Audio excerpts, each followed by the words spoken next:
இது வரைக்கும் பார்த்ததில்லை இல்லை நீங்கள் பார்த்ததில்லை இல்லை பார்த்துருக்கீங்களா?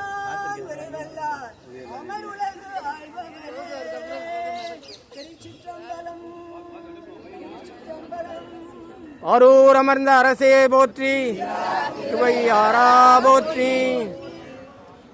இந்திரிய வயமயங்கி இறப்பதற்கே காரணம்